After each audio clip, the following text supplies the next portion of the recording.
life like when you go out public? How often?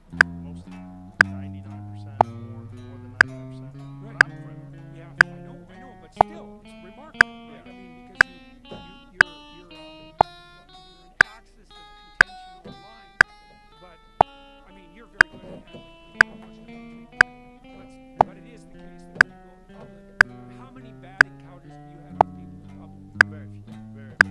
Right. Yeah. Well, that's the same with me. Yeah. And But so, it's also like when I'm in public doing my things. I mean, either what if you're just walking around the street, though? I'm friendly.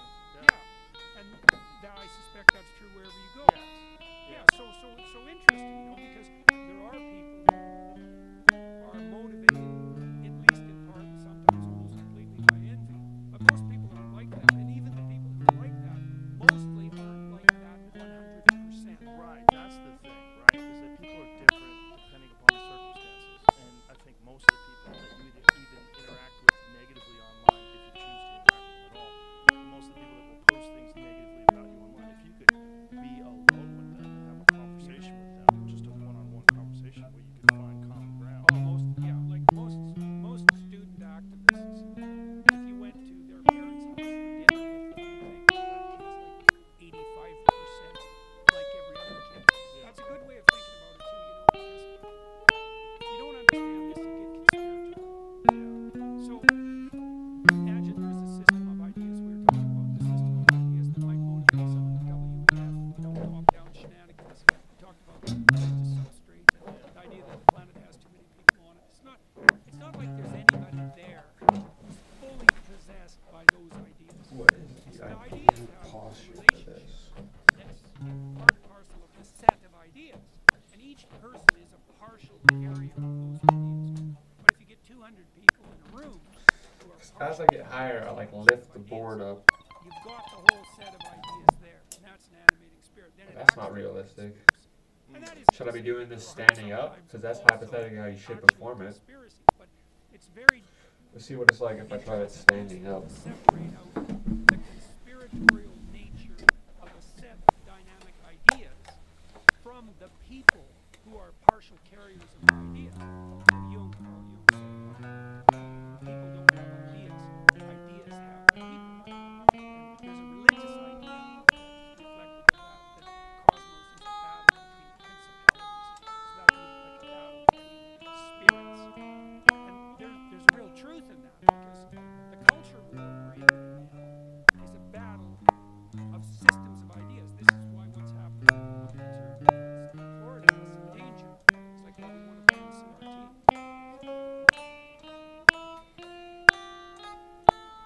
That's a war that has to be waged in the realm of the abstract. It has to be waged in, metaphorically in heaven. It's not, as soon as you concretize it, you fall prey to the same pathology. It'll end up enabling censors. It has to be debated. Yeah, it has to be discussed. It has to be thrashed out in the realm of ideas. Absolutely. Yeah. You can't defeat bad ideas. I don't think you can defeat bad ideas with law. You have to defeat bad ideas. I think you have to defeat bad ideas with a better vision, actually. I don't even think you can defeat bad ideas in some sense. Right. Because there's always the danger that while fighting them, you turn into a monster. What's that Nietzschean statement? You gaze to. Don't forget that when you gaze into an abyss, that the abyss also gazes into you, and that someone who spends all their time fighting monsters can easily turn into a monster themselves. Well, isn't it also that there's different people at different stages of their lives that will adopt these ideas because they seem the most attractive at the time? That doesn't necessarily mean that person will hang on to that their whole life. And oftentimes people shed terrible ideas that they've adopted early in their life because they recognize the flaws. And the only way to Well, recognize the everyone's flaws, like that. yes. Who doesn't get ossified, Right. The only way to recognize those flaws is to have those flaws exposed to you. Yeah. You have to have conversations. You have to and they have to be, think. they have to be honest conversations. And you have to have the ability to analyze them. Yeah, well, what happens, when you have an honest conversation that's engrossing, is that you're actually optimizing abstract death. So, maybe your head's full of stupid ideas. Why are they stupid? Go act them out and you die. So that's why they're stupid, or you suffer. And so what you hope happens is you can kill off those ideas before they possess you to the point where you act them out. So what do? You go test them in conversation. And hopefully, you and I will be talking all day, and hopefully the consequence of that is that we both come away from this discussion somewhat less stupid and blind than we were. And the reason that happened is because each of us have let go of some presumptions that were tyrannical. Not enough to, if you lose your whole system of belief, it just takes you out. You're in the desert, but you can do that optimally. So just the right amount of you is die. And you have to do that to sustain your life, because to sustain your life biologically, heart singer died all the time. Like unrestricted growth is just cancer, right? So you have to optimally die all the time to live. It's the same on the idea front. And you experience optimal death and growth in meaningful conversation. You can do that while thinking, but most people think while talking. In fact, thinking is internalized talking. Yeah. So most people think by talking. That's one of the dangers of podcasts. You're thinking out loud.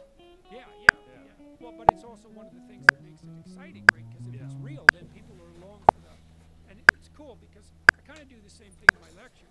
I don't prepare my lectures. I have a question in mind that I'm trying to answer. Then I go on stage and I try to answer the question. Or investigate the question at least, and as I've got better at it, usually what happens is I go a bunch of different places, then I can snap it together at the end and have some fun.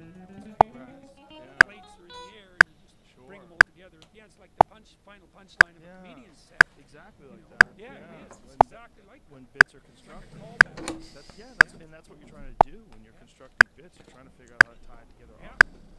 Well, to dispense with what's unnecessary, right? To get to the gist of tie it together.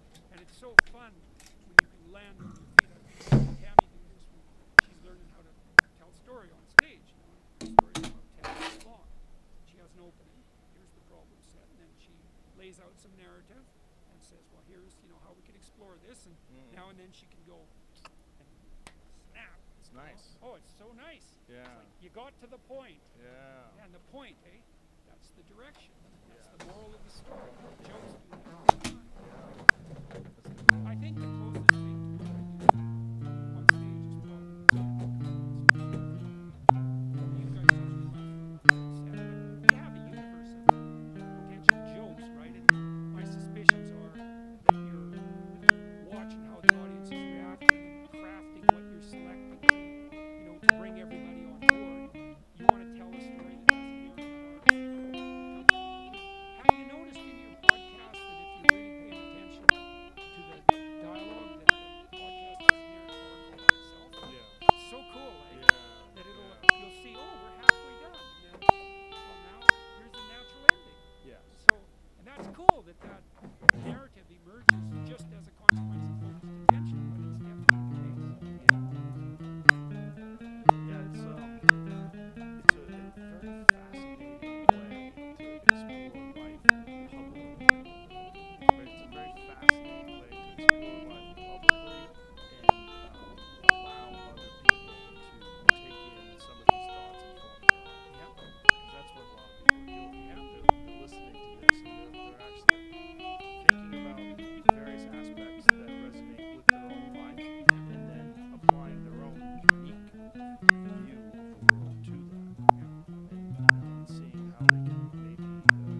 path to whatever their own conclusions are. Very different. Yes, yes. Well, one of the things you learn in therapy as a therapist is you can't really provide people with the answer.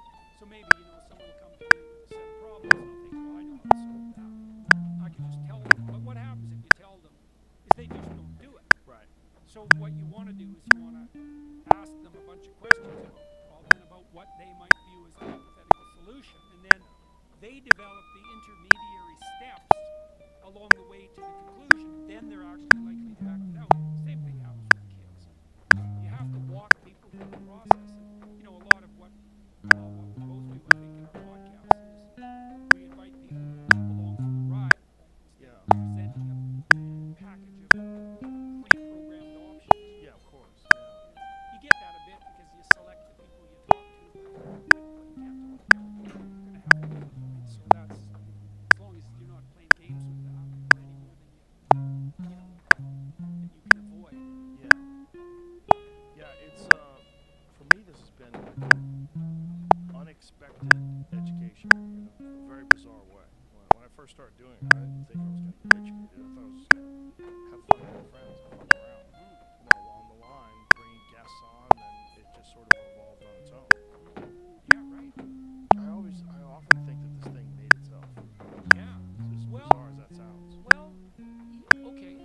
Yes and no.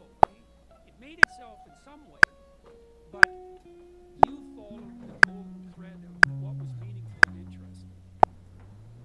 That is a spirit. That's the golden thread that leads you out of the maze. And something, you'll be conducting a podcast and something will grip you. You think, oh, there's something there. And then maybe if you're aware, then you start doing more of that, That has a life. So that's what happens in the story of Exodus when Moses encounters the burning bush. Because it's a bush, hey? It's not an oak tree that's 300 feet tall. It's just a bush. And so the story goes, Moses is walking along and something catches his eye.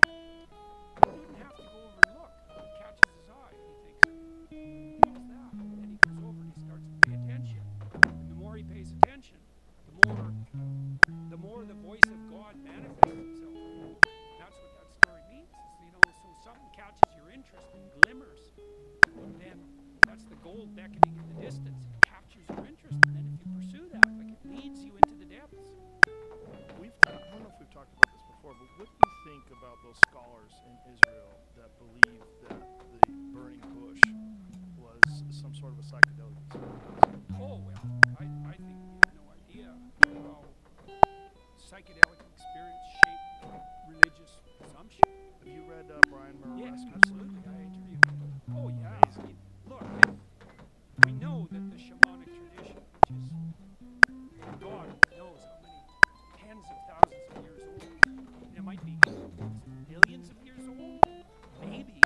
Human beings have been using fire for 2 million years. It could be really, really old. And the shamanic tradition is definitely a psychedelic tradition. And one of the things Murarescu did to show quite clearly that all of Greek culture was embedded in what looks like a collective psychedelic experience. So, yeah, I think the evidence, Mircea Eliade, a great religious scholar, studied shamanism. He thought that psychedelics was a degeneration of the original tradition, but I don't think that's true. I think that the psychedelic tradition is part and parcel of the universal religious heritage of mankind. I don't know what that means. I've talked to people like Robin Carhart Harris, who studies the neurology of the psychedelic experience, and he said what it does is produce something akin to a hyper-stress experience. Because imagine you're extremely stressed, like your life's in danger. So you have to open yourself up to the possibility of radically new ideas. Well, a psychedelic substance puts you in that state of mind. So that can be hellish, because you can collapse into a catastrophic fight or flight defensive response, magnified by the hallucinogen. It's just hell. But that is the only necessary outcome. And so the psychedelic experience definitely mimics something like radical learning. But it doesn't. It also seems to reduce the effect of memory or perception. Because most of what you see in the world is memory. It's just a short. That's why when you look at the word, printed word, you read the word. You can't not read the word. That's because you see it in memory.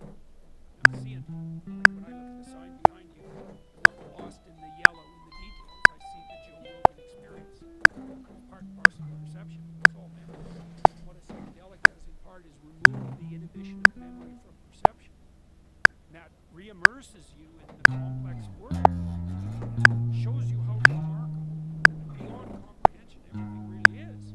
That's real. But the question is what to do with it.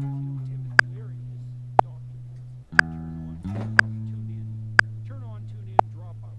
And that devastated the whole culture after that. It's like, well, if we just shed our presuppositions and the whole industrial nightmare, we'd all be freedom-loving hippies wandering around Eden. It's like, no, I wanted to do a line of psychedelic products. Turn on, tune in, grow up. Right. I think that's much funnier, much better. Yeah, and that's also possible. That's a possible path through this sort of quest for spiritual life. Yeah. And it's not. It's the Timothy Leary thing was. I mean, it was dismissed by a lot of other psychedelic pioneers of the time. They saw the flaws. Oh yeah, definitely. The people who were already experimenting with ideas of proper set, And they also, knew that back in the early '60s. yes, and also the people that had no desire to run a group of like-minded people, which Leary did. Yeah. He wanted to. He fell into that hippie culture, that hippie Yes. counterculture. Also, I think he fell into the cult of personality. Yeah. He fell into this thing that happens when too many people are paying attention to you. Yeah. You think you have all the answers. Yeah. It's very dangerous. Yeah, especially if you come with psychedelic Yes, space. yes, yes. That turns out to be a problem. Right, and the intoxicating grip that the power that you have over these people, which is it's unavoidable. And if you are a guru, air quotes, and you're the person doing that, like how many of them just start cults? Oh, How yeah. many of them, it winds up being sexual? Well, Jung was asked once to comment on psychedelic experience. I think he was asked about what Huxley was doing. Jung's answer was, "We are unearned wisdom."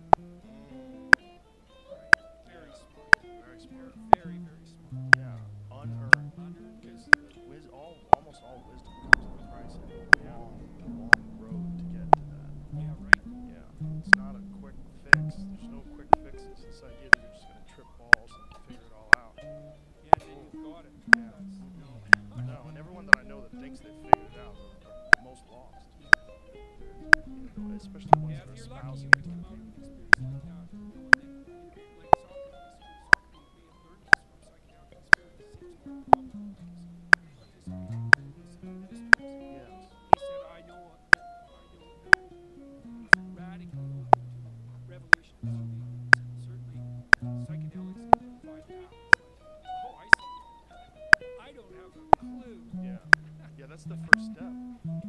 That's the first lesson you learn is you don't know shit. Yeah. And also the overwhelming understanding that this is available, that this experience is available, and it's so alien to modern experience, just an average everyday experience. That this thing is, yeah, and it's right there. It's so scary. Yeah. Yeah, well, maybe this time, there are wise people working on that front, like Roland Griffiths, unfortunately, very sick. And, he's approached this with a lot more reverence and respect than more casual experimenters like Larry. Maybe this time, God willing, we'll get it right. Introduce these strange ancient chemicals back into the culture. Get it right. Right, and I think one of the best gateways to that is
along with them. We sit and talk until we find a pathway forward that is characterized by the least amount of, desire for revenge and anger possible.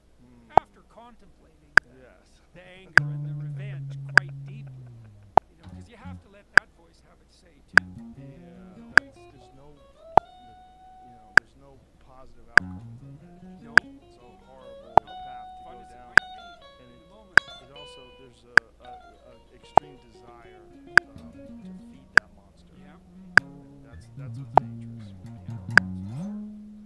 I mean, that's a narrative that's been going on. I mean, it's such a satisfying narrative too. The revenge film, or the revenge novel. well, yeah, and it's hard to distinguish that from justice, because Right. you don't want the wrongdoer to escape scot-free. Right. So it's a very thin line. But with regards to your enemies, it's like, well, what do you hope maybe for your enemies? Well, you hope they wouldn't be enemies. That would be Yes. good. Wouldn't it be better if they were allies? That would Yeah. really be good. Would it be okay if they only suffered enough to learn? Assuming they're wrong and you're right. You kind of be careful about that assumption. But sometimes, you do get attacked by people who are clearly bad actors. It'd still be better if you could have what you really wanted. It'd still be better if they could be transformed into people who can see the light. And oftentimes their suffering is their knowledge that they were wrong. Yeah. When people have wrongly attacked you, and then realize it, they have to realize in themselves this flaw that they have, their personality. Yeah, that's rough. That's Yeah, hard. that's why tyrants double down. Yes. That's another thing that's so cool about the Exodus story. Yeah. Is that, even when God Himself reveals Himself to the Pharaoh, essentially all He does is double down. Yeah. And and you might say, well, that's what tyrants do. It's like, no, that's what people do. When we're talking about groups like the World Economic Forum, don't you think there's a draw to that? I don't know if it's people like Trudeau or people that go there. You're with the in crowd. Oh, You're with the people that are the big decision makers that are going to be in power. You're with the people that know where the bunker is yeah. if the nuclear bombs drop. You're with the people that are making the decisions, that are shaping politics behind the scenes, that are manipulating the relationships between corporations and politicians and lawmakers and across the board. And so there's this desire that people always have to be a part of the in crowd, or the part of the secret group that's running things, which is why groups that are running things are so dangerous. Well, this is also something that I'm concerned about with regard to this new organization. That's what I wanted to bring up. Oh, yeah, man, absolutely. I mean, the last thing we're hoping is that we create a new thing that just turns into another WEF in 20 years. Right. Regardless of what we want. Right. And it's a tricky problem because there has to be some degree of international communication and consensus, right? Because we all do live on the same planet and we're pretty integrated now, and so there has to be somebody participating. Well, like I said, an international conversation. But the danger is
looking around to see if they can find something good to do.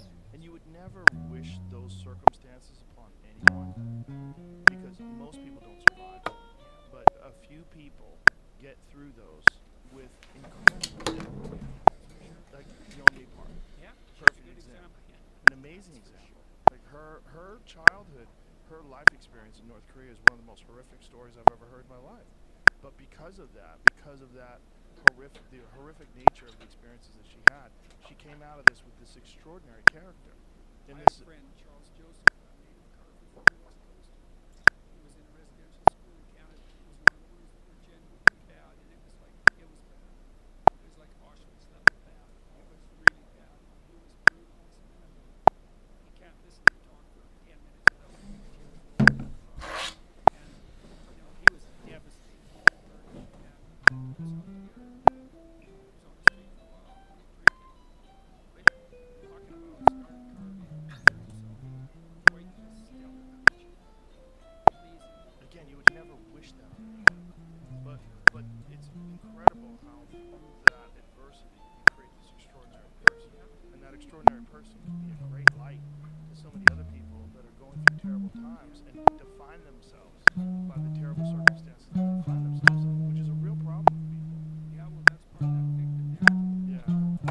One of the things that's common with that's really what happens to the is they turn into whiny backpack victims. That's what happens. It's the same thing 3,000 years ago.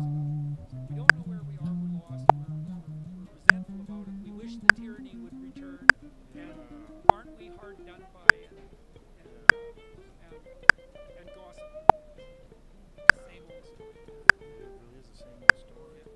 And this constant quest for meaning and understanding and fulfillment and a life worth living. Well, I think the thing that's really been catalyzed for me, over the course of my life, but particularly in the last 5 or 6 years, is that I don't think there is any kind of religion that leads to the story. And I mean real in every way. I mean real as a manifestation of the central structure of the material world, real metaphysically, real psychedelically, real practically, real.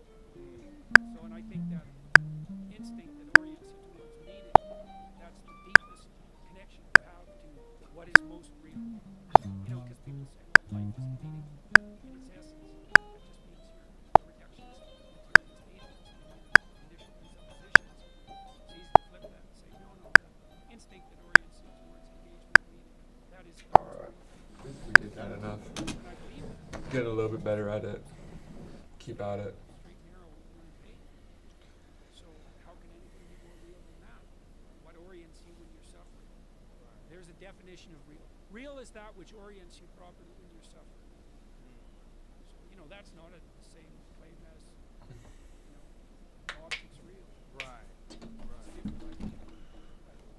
But it's still I think today is minor, it's very real. aeolian. And we are all, the thing we have in common is we're all just human. And if we're all human, there's always this weirdness, distance, trying to figure out why, what it is. And also recognizing that some of the people that are defining it are so inherently flawed, they're very selfish in their definitions, and you have to kind of sort that out and parse through it. And one of the things that's been amazing about having a podcast is to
Just put a different Rogan on.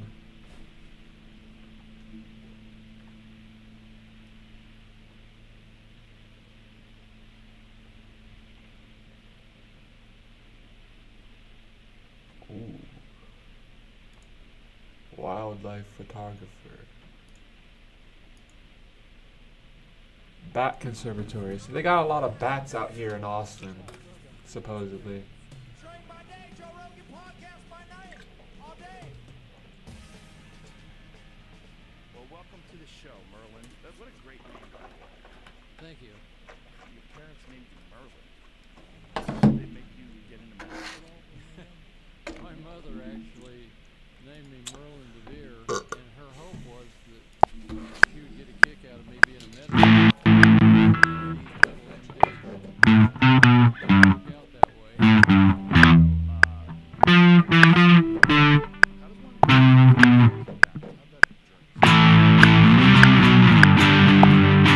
Anything in nature. I start out.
there's a lot of bats.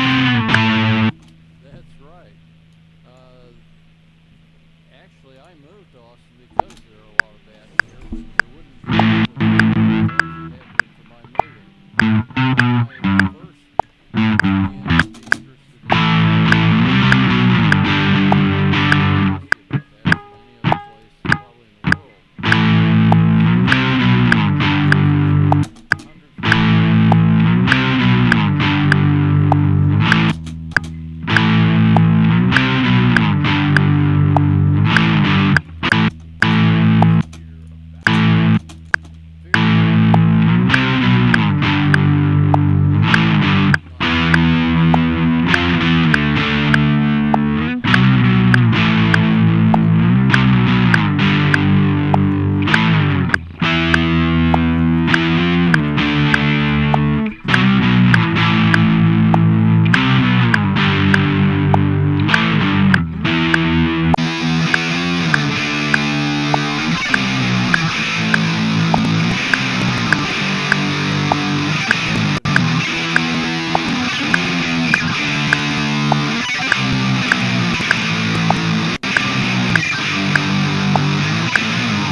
shred time. Now we shred. Right, you hear them speaking. Right. When I first came to Austin,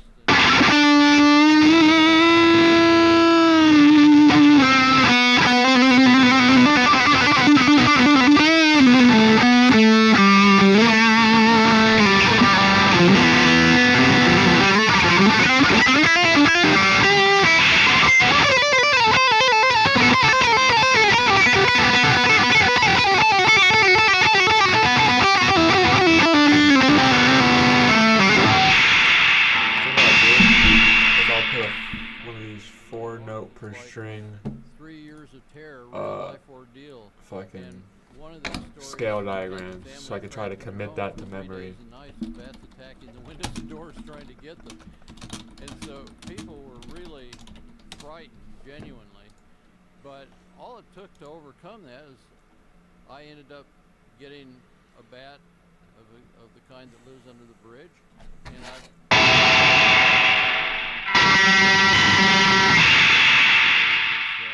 Ms. Crenshaw, the famous golfer's mother, she thought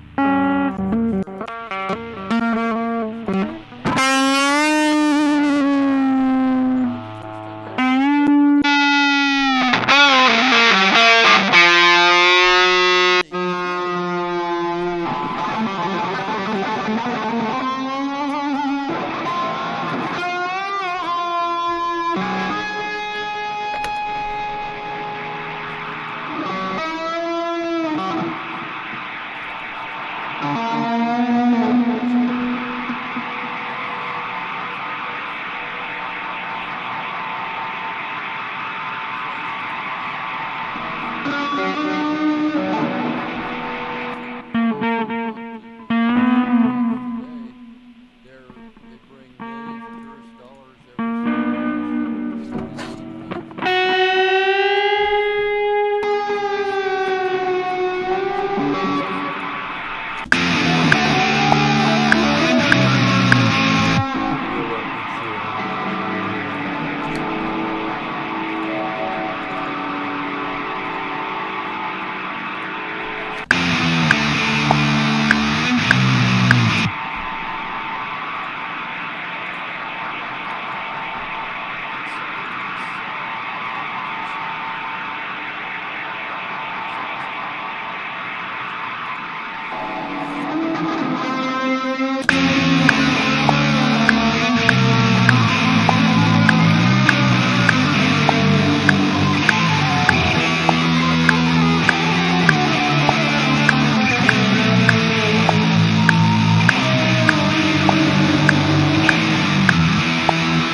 construct them purposely so bats can live in them. Right. And how do you get a bat to get in there? Well, just like birds, they find them and decide they like them. Oh wow! Look at that picture. That's crazy.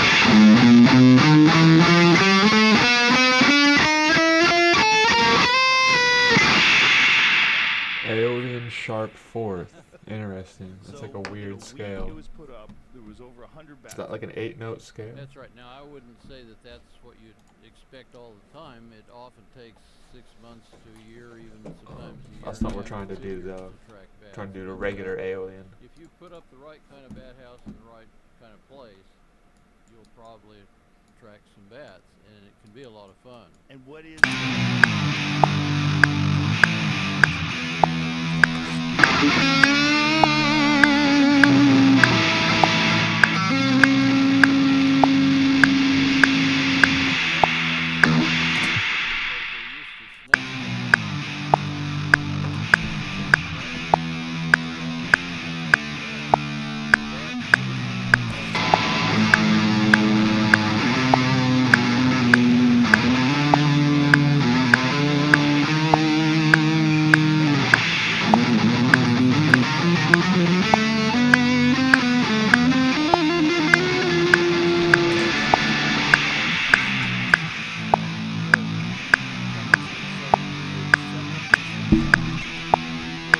That would help control all sorts of mosquitoes and pests and things that are on your property.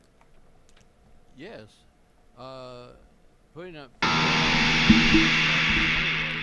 There's a recent study done in the Mediterranean that showed that when they put up bat houses strategically located around rice paddies, that they no longer had to use pesticides. Really? That's amazing. Like, how many bats?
Although that was speculative.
I'm saying, Serapone, are we okay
string Aeolian. Kind of a bitch. I guess we'll do 4-note per string I each know time we people work our way that around suit the too, modes right? this Isn't week. a common thing in Asia? I suppose you could say that.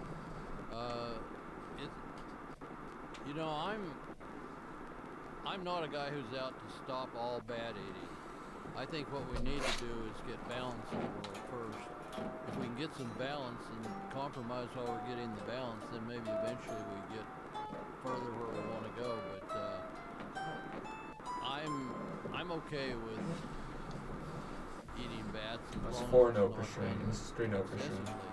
If I could use eating bats as a reason for saving a colony, I would be happy to advocate eating And then this bats. is just the regular I want to do Aeolian. whatever it takes to keep nature in balance.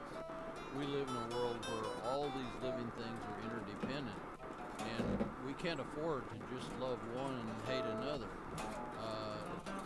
We need them all, and if we don't compromise some about what we want with the ones we love, we're probably going to lose them all. That's a very good point. Yeah, and that's a thing that is brought up oftentimes about hunters is the conservation aspect.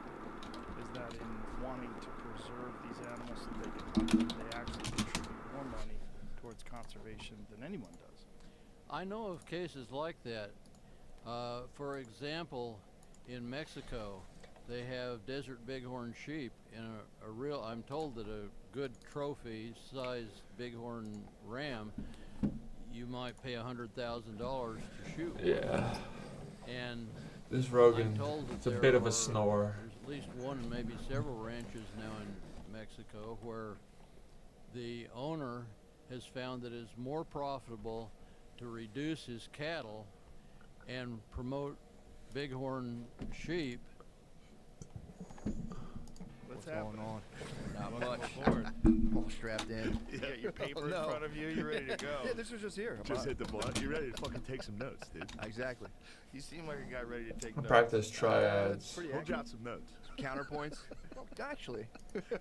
You'll see some notes. Working on triads. This jazz dude, he's always has some good shit, but he's like always like a little bit above me though. You can use several triads yeah, over my any guy. chord Give that speech. you come across. Speech. But it's Oh, also speech. a great way to Nice. build your overview of the fretboard, Unbelievable. open up how you move from I was one like, position Bud to the Light? next in a solo. Yeah. To link the triads to scales, positions, and inversions, then I'm going to cover some horizontal, vertical, and diagonal connections that are very useful. My name is Jens Larsen, do jazz, play music. Whatever you want to get better at in music, a good strategy is always to keep in mind what context you want to use it in, and somehow include that in the exercise.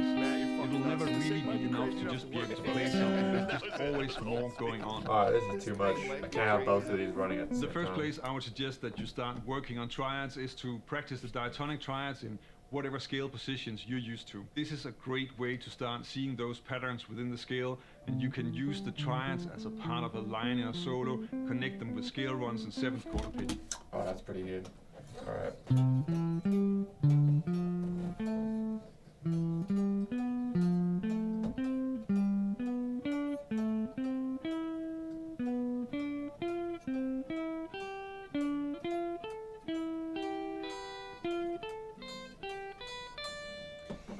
Fucking hell. That's so obvious.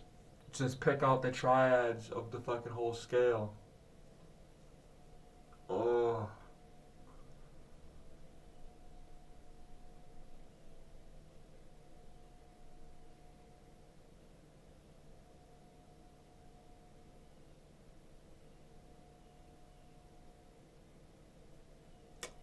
I do this similar kind of thing, but with the dyads, the 2-note intervals, not the triads.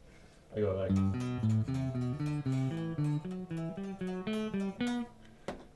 Just fucking up this, just do triad, do the same thing with triads. 1, 3, 4, or 1, 3, 5.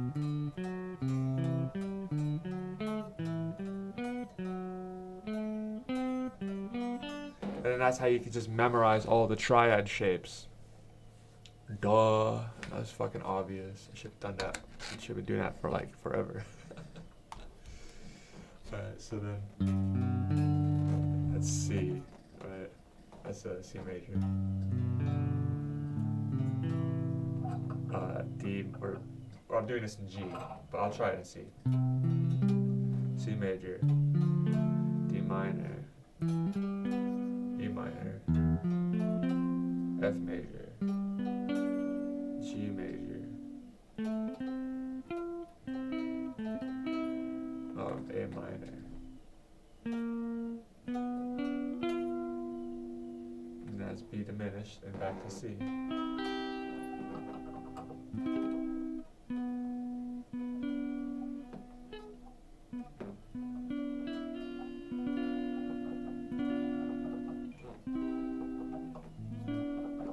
Fuck.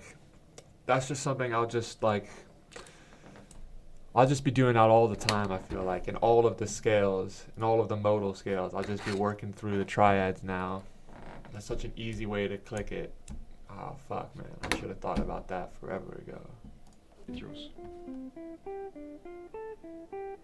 When you practice them like this, then it's of course also really useful to know what triads you're playing so that you know the diatonic harmony of the scale, what triads are available, and which ones will These jazz people always gotta fit over the different chords. This is the most basic way to practice the triads, but once you work on this, And you are going to practice, right? I would recommend that you try to explore the inversions. Creating inversions of a triad is fairly simple. You have one root position and then two inversions. You can create the inversions by moving up the lowest note one octave. So C major root position is C, E, and G. You take the C and move that up one octave, then you have the first inversion, you play from E, G, and C. Once more, you take the E, move that up an octave, and then you have the second inversion from G, C, and E. Taking the inversions through a scale and keeping track of which triad you're playing is actually a little bit tricky in the beginning and a great exercise for having an overview of both the scale positions and also the triads. Inversions. Then you take the root, put it at the next octave. So.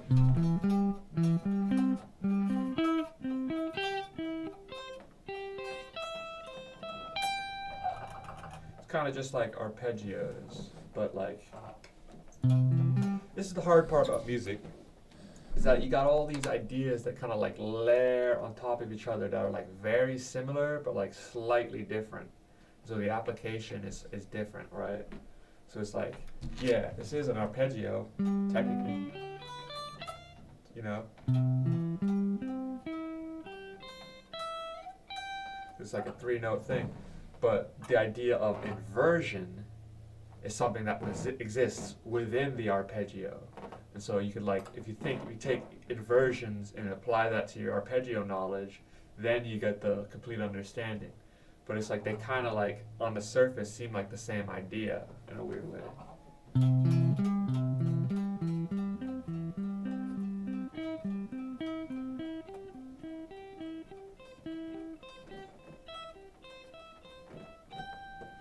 But it's like you're taking a 3-note chord or whatever the fuck, and then you're like a triad, I guess, in this situation, and then inverting the order of the notes. So it goes C, E, G. And it goes E, G, C, and then it goes G, C, E, and so on and so forth.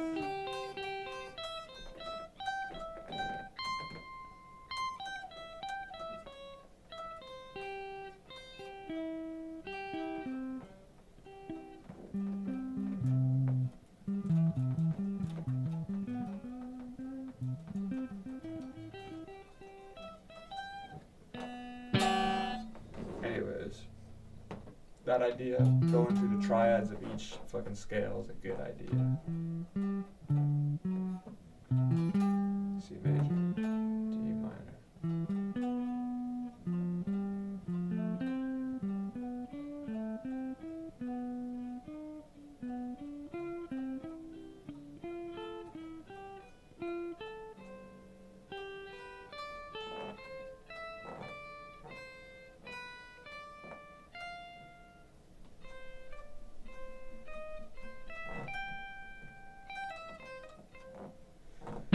I'm just gonna start like noodling with that idea for each of the different scales all the time. I feel like it's not something we're gonna like practice this second, but Another great exercise to explore is to play the notes of a triad in a pattern to get different melodies out of them. Triads are really strong melodies, and they actually still work if you start changing around the notes. So if we take just a standard C, I gotta take a pee break. In fact, you know what I might do? I might just turn on some Rogan and just noodle on that idea. Because that's the kind of mood I'm in today.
access any device, anywhere, anytime, from IT support to easily working at home.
Just came up with a song while I was on the shitter.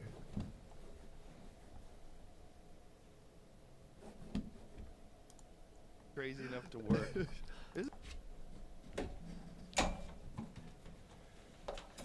The Scourge of God. The Scourge of God. Something Die Gottessohn Garden in Germany. German. That's what they called Attila the Hun.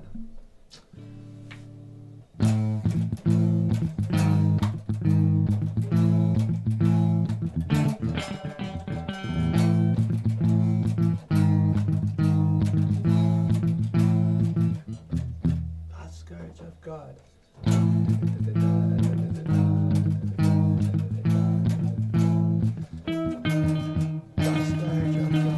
Oh, at the 6.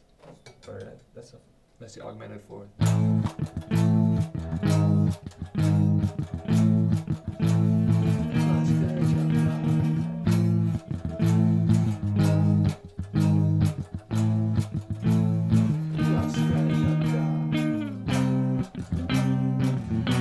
Oh yeah, that's good.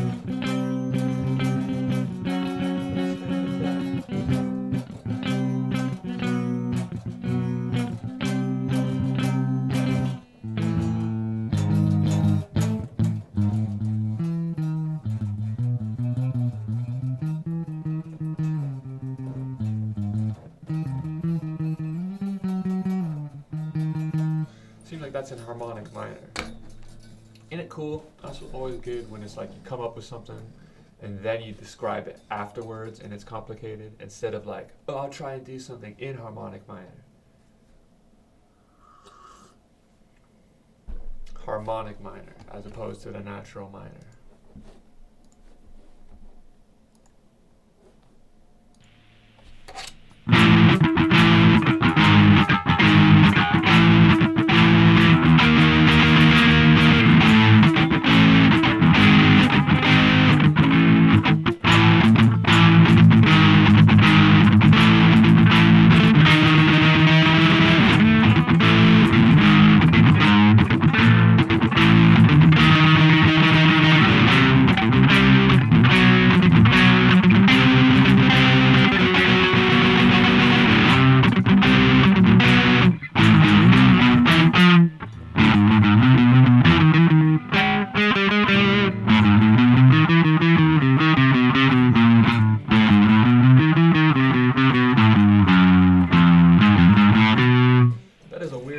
I don't think that's harmonic. Because there's two pentatonic jumps.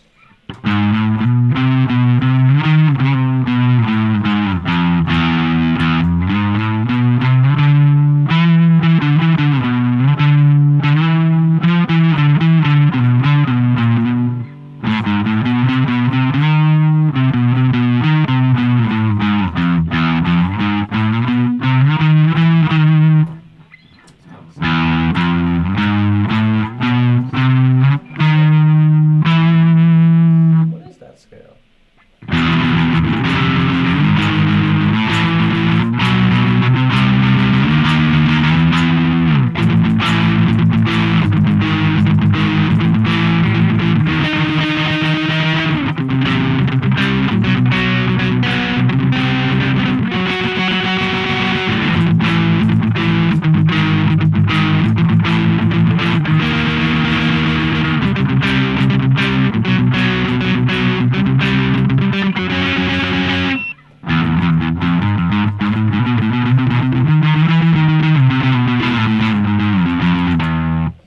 That's interesting.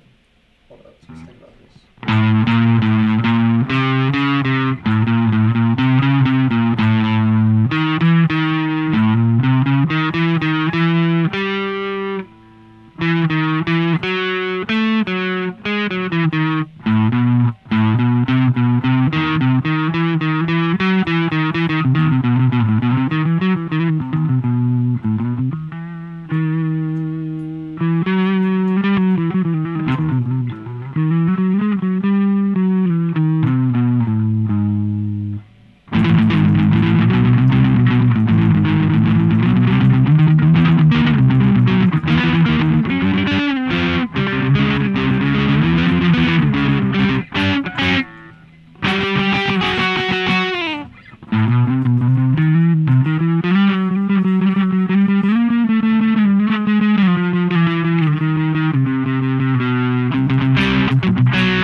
The Scourge of God. Alright, I'll remember that. We'll get to that. Let's do the triad practice. Isn't it wild that like so many people get married but half of them fail? Yeah. Like you would think that more people would be like, whoa, whoa, whoa. I'm divorced. That was my second time around. Oh, really? I got married relatively young though. But I think then it's like a practice run. Like you learn, like, oh, I can fix this. Let me try this again. Yeah. I mean, girlfriends, but that was just like free play mode. It didn't even count. Getting married is fucked up. And, like I got married the first time because it was like I was like, yeah, I'll get married, I guess. When you that was all I thought. I was when like, you got cool. divorced, was it a pain in the ass? Like, was it a big one? I mean, Or was yeah. it fairly? I mean, it wasn't like we didn't have kids, so it wasn't. But did you have to work for education? No, I didn't have any money. I had absolutely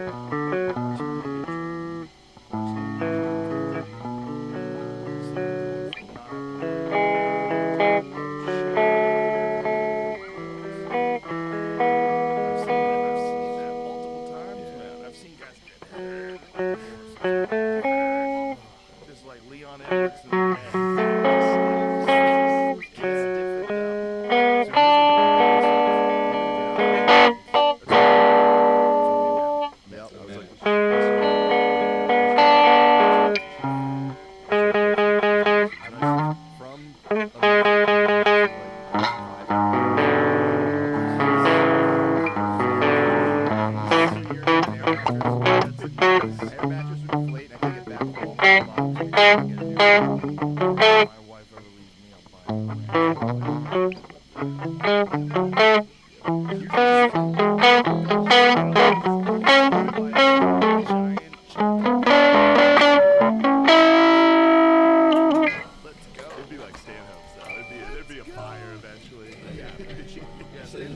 Saying some interesting shit to me. It's like, how the fuck are people out here like deciding to get married, and then they end up going like, you know what, this is a big mistake. Let's fucking end this shit. How the fuck do you fuck up something that crucial? Like,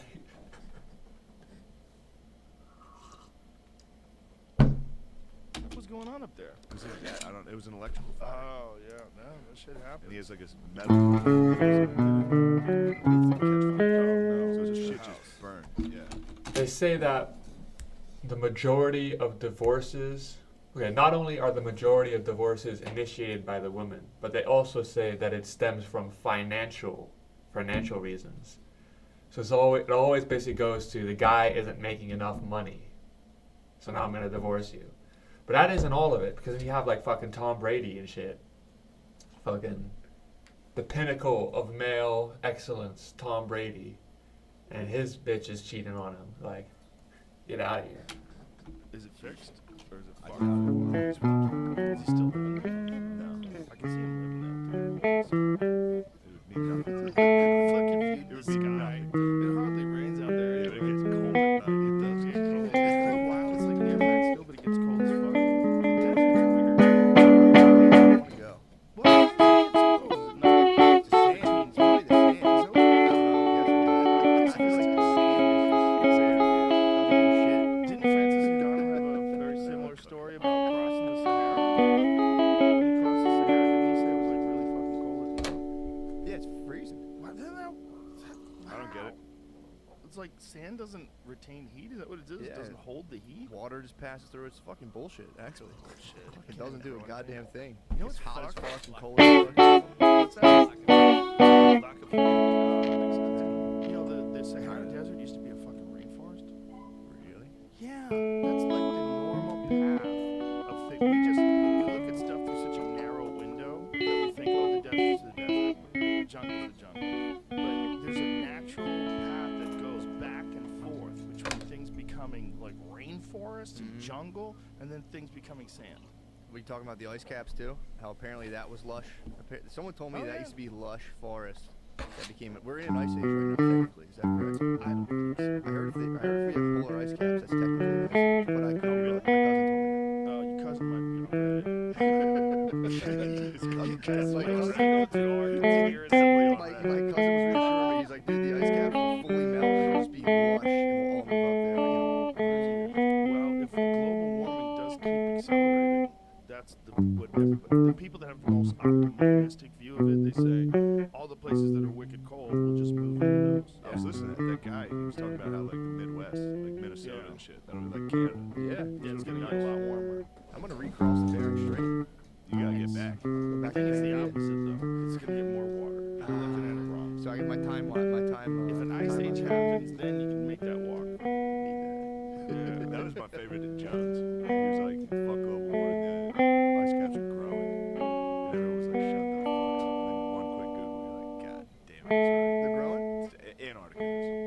So Leonardo DiCaprio is wrong. Leonardo DiCaprio. He's talking to scientists. All these fucking scientists, even the scientists don't agree. Because like there's a mass group of scientists that will tell you, and this is undeniable, that human beings have had a big impact on carbon emissions. But you know that volcano that just erupted? Where did that volcano just erupt?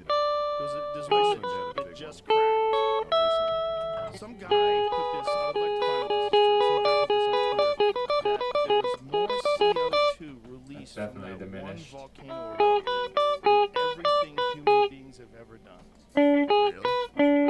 Sounds amazing though. I like it. I've heard math in the Shut park down per some million. cocks with that kind of Yeah, talk. I like it. I'll be at the cellar trying to dish that out. They'll be like, where did you find that? I'm like, don't worry about it. You see, people worry about all kinds of things, but super volcanoes is what you really should worry about. They've knocked humanity down to just a few thousand people in the past. 70,000 years ago. We've talked about it before. I think it's called the Toba. Is that what it is? The Toba volcano. It's a super volcano. I think it's near Indonesia. Fact Try it. check: volcanoes do Minor. not produce more CO2 emissions than human activity. Reuters is on your ass. Yeah. They probably typed that up in real time. So this was June 8th of 2022. So this was one they were talking. This, So does Aeolian have a diminished second? Wow, gotta Google that later. One little burp on Mount Etna. He said he was gonna release data that proved. Or is that an augmented second? I mean, One my- little burp by Mount Etna has already put more than 10 times the CO2 in the atmosphere than mankind has in our entire time on Earth. Don't worry about a scam is in the works to tax your minuscule footprint. Oh, this is a meme that someone put out. I didn't see a meme. I saw someone's tweet. They might have stole the meme and tried to be clever, or the meme might have come from this guy's tweet as well. Same allegation has been shared here in 2016. Iteration posted on Twitter June 2nd is retweeted nearly 9,000 times. Yeah, it might all be horseshit.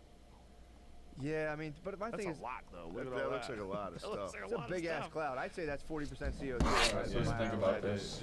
Just one glance at it. Well, it's just funny to be like, nah, the Earth's not warming up. It's just funny. Does anyone know the temperature of the entire Earth? Bold people are silly. The people with limited research that say it's nothing to worry about. Yeah, that's a diminished second. That makes perfect ones sense. That make the most sense. Just lock in is after. Podcast. Who's, So. he's a physicist who got into that's me, right?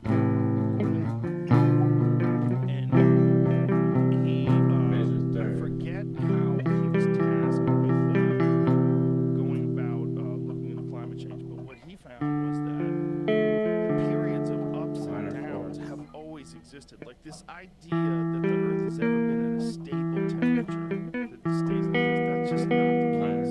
It goes up and it goes down, and it seems like it's always done that forever. It varies wildly. Like there's these big giant spikes up and down. But this is over thousands and thousands of years, right? Maybe millions of years. Well, they're predicting like how long. But for sure, we're having an impact. The question is like how much impact? What is the difference? And would it be happening anyway? Would it be warming up anyway? If we didn't do anything to fuck up the environment, then we could just look at the environment for what it is. We could say, Right, oh, there's that look, shit it looks there. like it's warming up. Well, we know we're not doing anything about that. Yeah. If we had no impact. Yeah, but the thing no one thinks about is we escape from nature in like a blind rush out of just being constantly destroyed by like floods and eaten by predators, and we set up this whole system so we can like eat and not all die. Yeah. Everyone's like, fuck this, and it's like, I mean, we can definitely tweak it for better. Jesus Christ, man. A little bit of appreciation. A little bit of I'm a appreciation of classicist, what man. we've done. It's amazing what people have done, but yeah, for sure, we can do a lot of shit better. Like plastic bags, they could figure out different technology for something that doesn't sit in the ocean. Well, they can make biodegradable plastic now. I know, that's my thing. That's not not into it. Plastics, as they are now, I think most of them are just made with fossil fuels, right? Most plastics. I know they're putting out like biodegradable plastics that are made from plant. You can actually make plastic from hemp. Really? Yeah, it's wild. I read that. I was like, what? I don't like it. I gotta bring my own bags to my grocery store. I forget them every time. So then I buy one. Now that Canvas I bags. have piles of bags. Get a stick with that bandana. I might, dude. Get some beans. It is Some beans. that they just don't just give you bags. Even though it's real convenient, it's probably It is. yeah, but we've I never walk remembered outside it. my front door and go, fuck, I forgot a bag. But isn't that a thing I that don't we feel can like I'm adjust to? I'll adjust it. If you're walking or just like if you're driving to the supermarket, it makes sense to just leave a bag in your trunk. Yeah. But if you're a walking person in an apartment and you're in the city and you forget a bag, that's annoying. Or just do paper bags and burn them. Yeah, What but about then the you kill CO2 trees. emissions? What about the emissions? No, What they about the disappear. emissions, bro? It goes up in the air. It goes Fucking away. Goes straight through space. It goes out of space. I don't know what these fucking pussies are talking about. It's fucking not real. I'm sick of it. I had Randall Carlson on my podcast. He's an expert in collisions, like a cosmic collision. And he said, he goes, global warming is not good. He goes, but what's really bad is global cooling. He goes, global cooling is terrifying. Ice ages, that's where everybody dies. Yeah. That's where there's no food. That's where you're fucking starving to death. Dude, how do we make it? How do we make it through the ice age? How do Well, we? you'd How have did to we? move.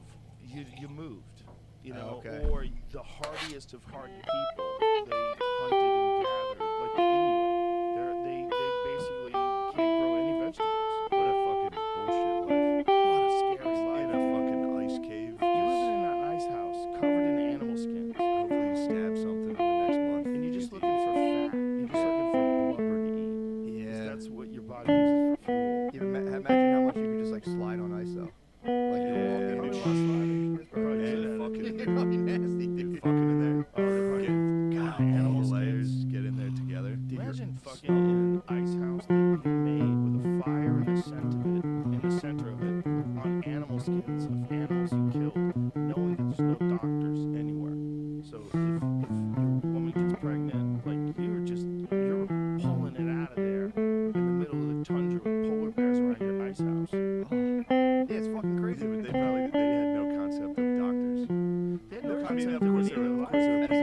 figured shit out. Yeah. But I'm saying, like, he wasn't like, fuck, I wish I had a doctor. Dude, if you grow up like that, that's how you live. And people are adaptable as shit. I had this dude on Sunny from Best Ever Food Review yesterday, and he went and lived with these tribal people and hunted with them and ate what they ate. He reviews like exotic foods from all over the world. And like he's like with these tribal people slurping blood out of the carcass of a goat that they just shot. They're slurping it up with their hands. And you can tell he's like barely getting through it on camera, but it's like that's their normal life. For them, it wasn't gross at all. It was totally normal. This is how you get food. Yeah. You know, you don't let the blood go to waste. You slurp it out of the body cavity. Neanderthals' healthcare skills helped them survive through the ice age. What? Is that a trap? No, they said like they found people with broken bones. I'm not sure exactly how it did it, but since they were in such small tribes, if they lost someone, it would have been catastrophic to the group. Alright, they all let's had to try stay alive. Lydian. Yeah, I mean, they probably eventually figured out how to set an arm where you put a stick there and tie it down. Just sitting in a fucking Yeah, bro, they don't always grow back good. You know, there's a lot of like, some angled arms. there's a lot of like bones they found. Monsters like tigers. Shit bit off all the time. I'm thinking more about your cave life. Before like women had words, and you get home and you're like, ah, and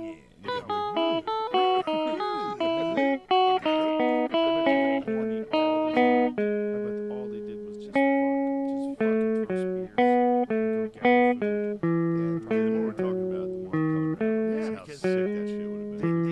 They must be so primal, those people. You don't know where the fuck Like they're the going. earliest early people, like people from like 300,000 years ago, whatever a person was back then, they must be so horny. yeah, well, that's why they had all those Hairy and shit, Yeah. just looking to fuck and throw How about spears, this Lydian? fighting off animals.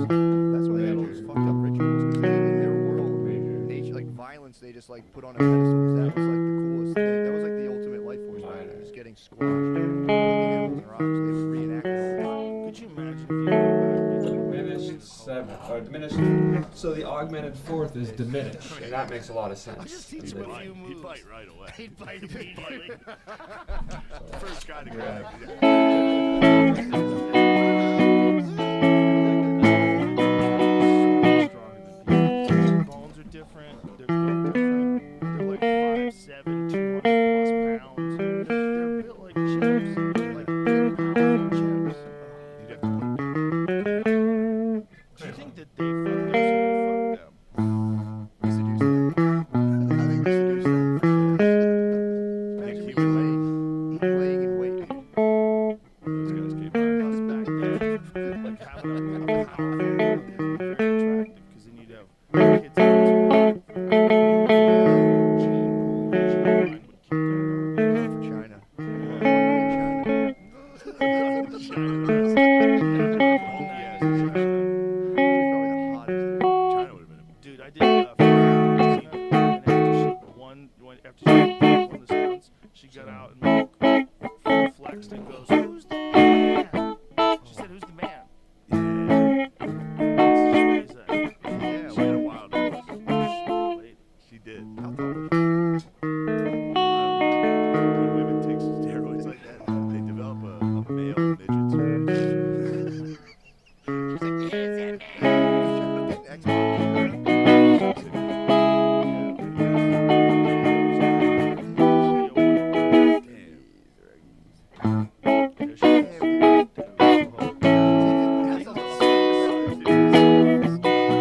And you can always think that the major, Yeah, dude. whatever's after the diminished one is going to be major, right? What did Yeah. China die of? Kelly Preston died, China died, and Coolio died. What took China out? That's a good question. Pile drive. Came She did porn for a while. Oh, yeah, it was the one man in China. That was the name of it.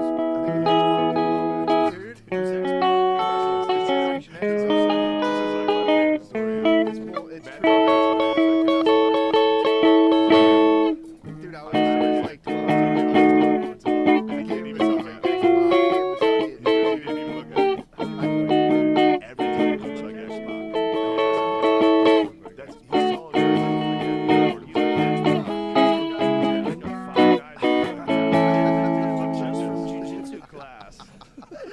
was 12, he had a cut Bro, sleeve denim vest. Bro, Every gas station. if you live in a Mexican neighborhood, you see that dude every day. You see that dude every day. X-Pac does rule though. The Bronco Buster? I did not think it was gay. No, It was the Bronco Buster guy.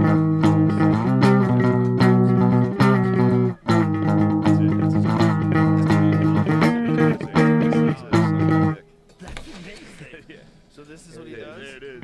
He's getting ready.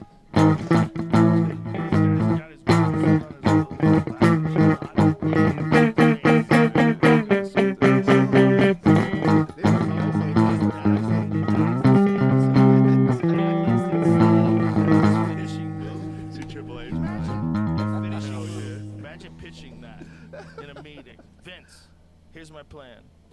I'm gonna lay a dude against the turnbow. I'm gonna fuck his face, and then I'm gonna do like this here. Suck it. Genius. X-Pac, you've done Hey, it again.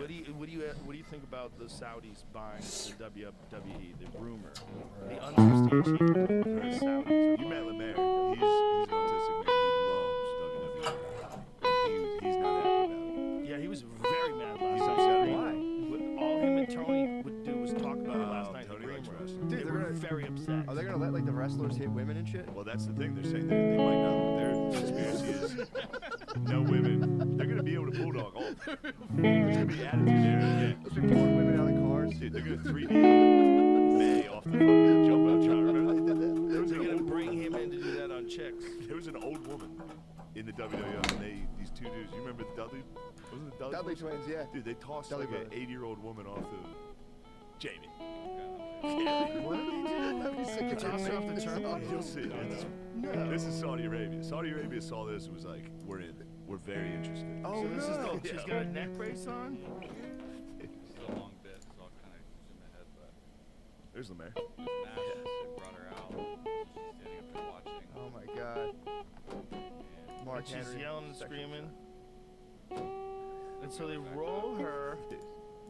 The Dudley boys. The Dudley boys are so nice. Oh, Bubba Ray Dudley. So granted, What are they gonna do to this old lady? He's on a power. Oh, he's trying to push her down the ramp. The crowd. No, dude. They want it. I wouldn't do that. This is blood. Dude, this is the arena. Spill her blood. This is hilarious. The mob. Feed her to the lions. This is actually a great. This is a great idea. This is funny. You'll see. It's really not that funny.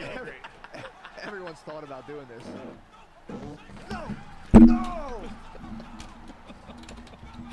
Fuck, man. What the fuck? He just did a lateral drop on a table.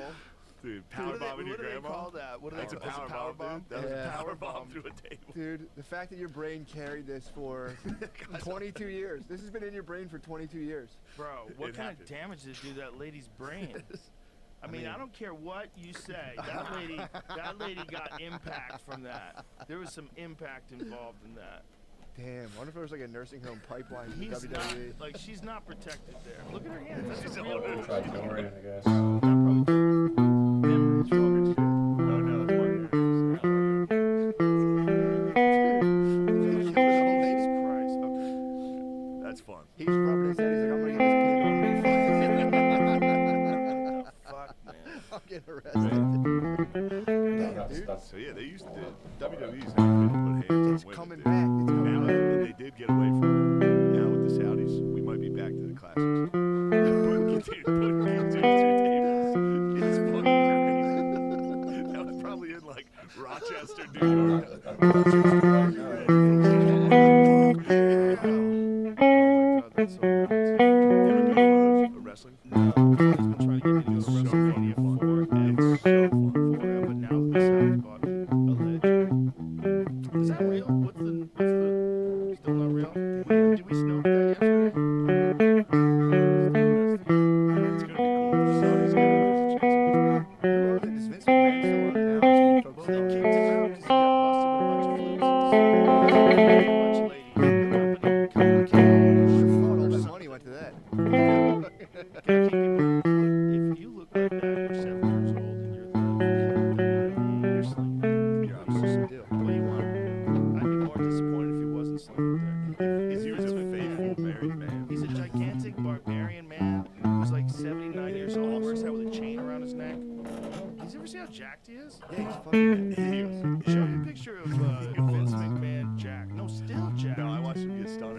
WrestleMania. It's tough, dude. Lemaire got me. Lemaire was hanging out with me and he was like, it's WrestleMania today. And I was like, I don't give a fuck. And then he started like putting up old highlights to get pumped for the thing. Dude, I used to love Stone Cold. It was. Look, dude, look at that. Look, dude, he's No, super obviously. jacked. He's 150,000. It's from the front, dude. See him from the side. He's got the fucking. What does he got? He's hunched. Oh my god. So with Dorian, it's this weird Let him do his thing. what is this? Obviously, I'm not. Major I know that. I six? know that. He got stunned. I'm talking about his That's extra a major six. You're giving him a hard time about his physique. That's where the Dorian, or I mean the Minish chord is. I'm stunned. Yeah, he got stunned. And then the seventh is major. I think he's 80-something years old. Well, that's incredible. He looks better than Let's guess. I say he's... I didn't see it. Did it come up? I didn't see it. I didn't see it. I say he's 80 years old. What's the you're saying? You said he looks like shit. No, he was, because back like 10 years ago, he was so yeah, young with the cover of fucking back to 7. And I thought that was going to be the same guy that came out at WrestleMania. And now you can see its age, you can see it's wearing on. Let me see. He got stunned and it was, he couldn't even. So what's his age? He got stunned and couldn't go down. He hated Stone Cold, bro. Stone Cold stole his youth. But Jamie, how old is he? 77. Yes, he looks great. Bro, he looks fucking great for 77. 77, you're supposed to be a dead man. You're not supposed to be pro He wrestling. would whoop my ass. Obviously, Yeah. he would beat my He's- ass, dude. He'd slap me. Bro, he's older than my mom. And look at this. Boom. Not a lot of fucking hit behind that. I'm telling you, Oh, he threw him into the turnbuckle. Pat McAfee goes down. McAfee goes hard. Fuck, man. I gotta be like Vince McMahon when I'm This 70. isn't real? No. I wanna be ripped. What the fuck are you saying, Jamie? When we saw him, he was in a neck brace. He just got thrown through a table. McAfee? Yeah. Yeah, don't do that, kids. Those guys get busted up more than anybody. When I've had those pro wrestlers in here, Oh, God, like Diamond yeah. Dallas Page, his body had been through fucking hell. That's why he invented that yoga. Man. He's got his own yoga system, and he's like helped all these wrestlers that are all fucked up rehabilitate their body and get their motion back. Homeboy Yeah, is still it's like a fucking. hardcore yoga. I don't know if Dude's he's in really incredible pile shape, driving man. people, I haven't seen but He can stand up, grab his foot, and do a split. I remember, dude. And he's in his 60s. He can grab his foot standing up right now, no warm up, and he holds it up like a split. Not bullshitting. Really? Yeah, he did it in my studio. I was like, that's insane. That's weird. He was showing me some of his exercises. The guy's in amazing shape. And his back is fucked. Like, technically, he should be in surgery. Like, it's all bone on bone shit, but he does that yoga routine every day, and it keeps him healthy and mobile and not in pain. He's so flexible. How did you do this? And you see him, like, you're a pro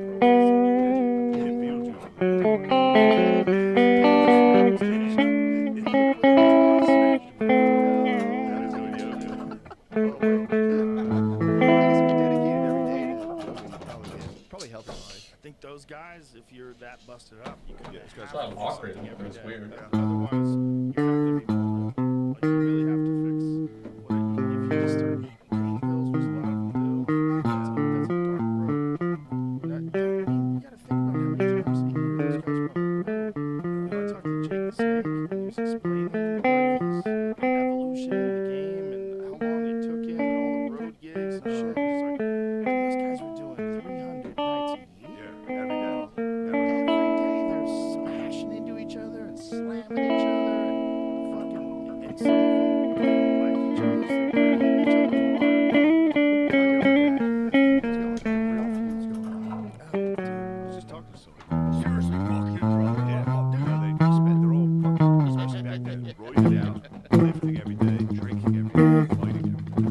Yeah, they were for like 5 straight years. Was it Jake the Snake or was it The Undertaker that had a broken eye socket?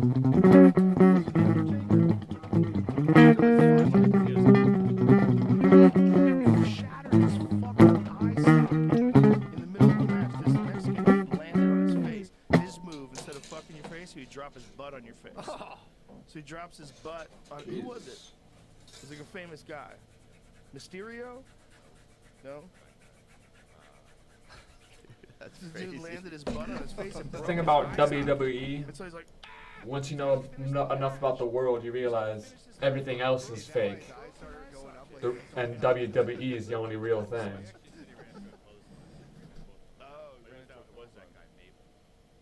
okay. I thought the guy landed. It's exactly what it appears to be.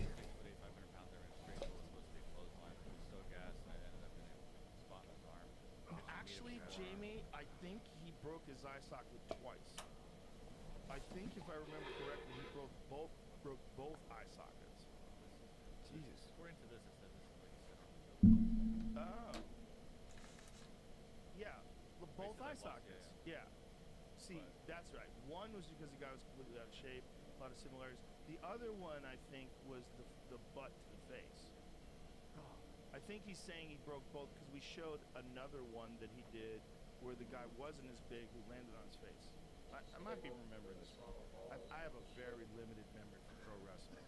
Yeah. I watched it, I go, yeah, that's great. They threw the grandma through the table. That's Through the grandma through the table was pretty I'll awesome. delete that by the end of the week. By the end of the week, No, I'll you'll have no never- knowledge that you'll that never- happened. You'll There you go. Yeah, okay, so it was Mysterio. And Oh, he he hit landed, with the I Hurricane think Rana. he landed with his butt on his face. See if you Rey can find Mysterio it. is super small. That's not the butt face. You guys have the face. But Rey Mysterio would be hopping You around. said like he's that. super small. That's Yeah, bony. that, Bony I butt. think he landed on his face. Oh, dude. I think that's that's the reason why he got him that way. He landed with his butt on his face.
sites that had old games. I was playing like Sim City, 98, Chugging Gold. This is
deathy tremolo shit.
That where like you use the major chords when you shouldn't. Like it's definitely not major, but you use the major chords anyways.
like a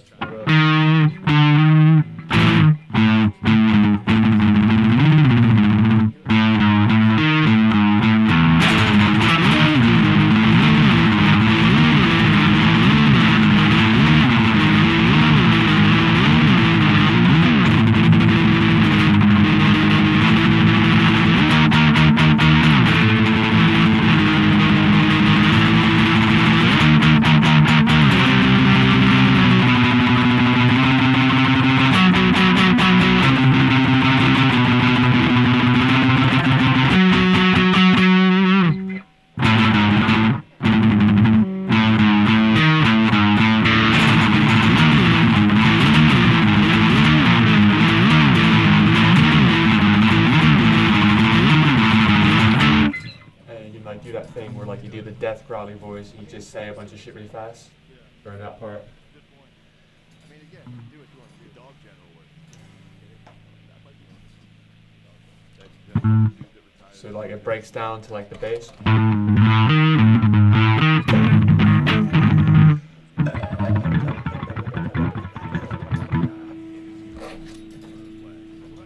then it slows down into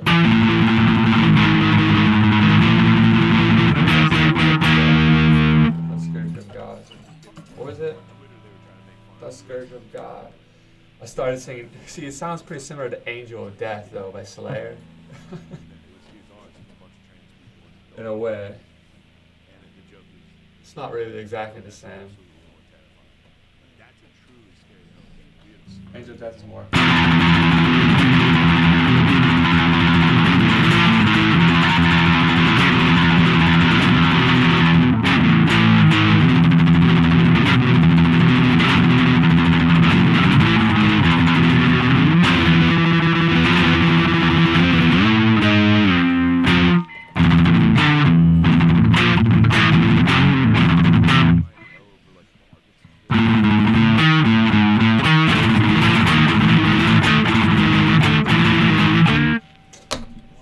What I'm trying to do with my band is this, like we're playing with the common tropes that exist in like all the different genres of music. So it's like that sort of like breakdown, the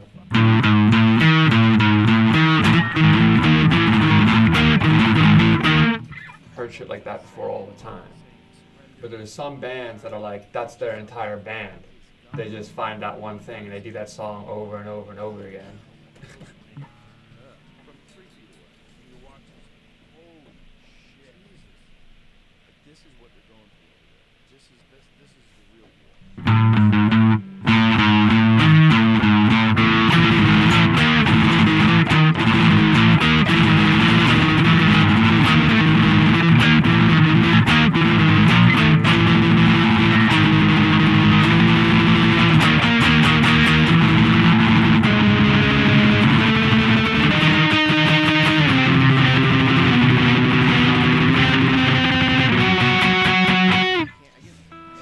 Sort of chord progression, it's almost like the metal equivalent of like the 1-4-5.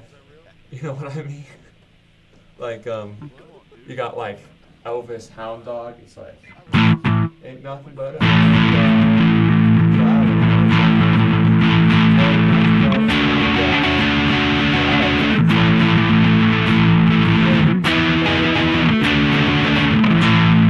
And that's like that fucking this shit.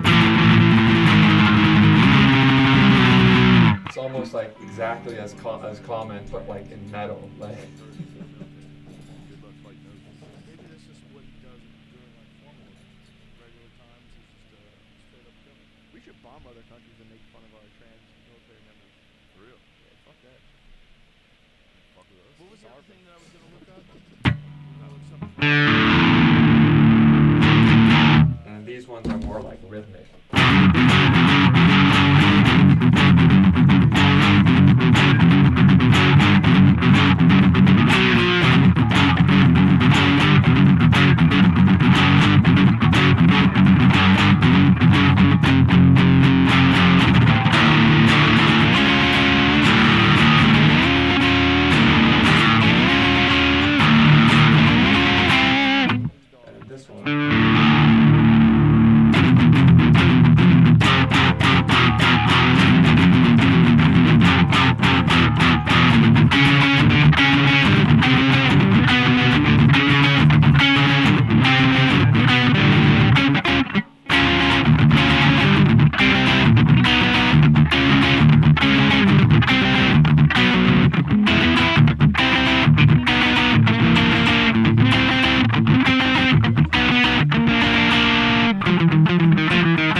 originality. That's just a myth.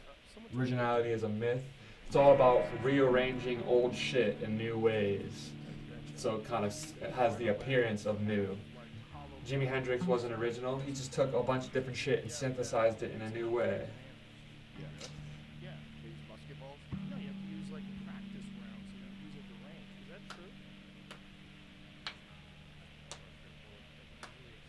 What?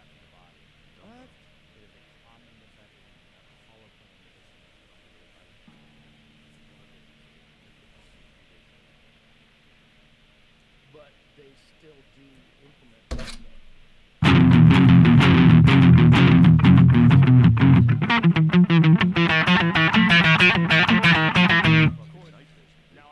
Like, if you want to try to be genuinely, or I don't even know if you could say this is genuinely original, but like, take like this polyphia shit. This shit sounds like fucking trash. Like legit trash. But I guess you could say like that's like original. That's like original guitar music. But it's like, it just sounds like fucking poopy.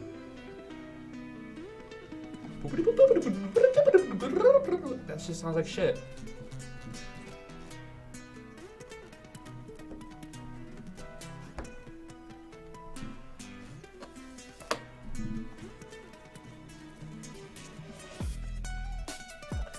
And then they put like the hip hop drum beat over it. Like it just sounds like poopy. Overseas. It's time for some dudes' heads to fucking Well, explode. I don't know if that's true, but that was what he had said. It certainly should. Like, why do I want to break those rules? But when you're seeing a scene like I saw with the foxhole, and you know, this is what these guys are going through today, and it's all someone fucking saying.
I need one of these badass primal fucking rhythmic drummers. I gotta go to like one of these drum circles and be like, you would join my band. Like, yeah, but fucking win's a win. Win's a win. Yeah, I mean, one innocent person's. Oh, that sucks. Imagine dude. getting falsely accused the whole time. You're like, Dude, I've had multiple men like that on my podcast. Because of the stuff that I do with Josh Dugan, used to be an ambassador for the Innocence Project, and then he went up. He's released dozens of these. And the story, the part where you're crying. might have heard one you had on. I've had a few. Got a little girl on DNA.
This is why originally it's overrated. I could play super original guitars.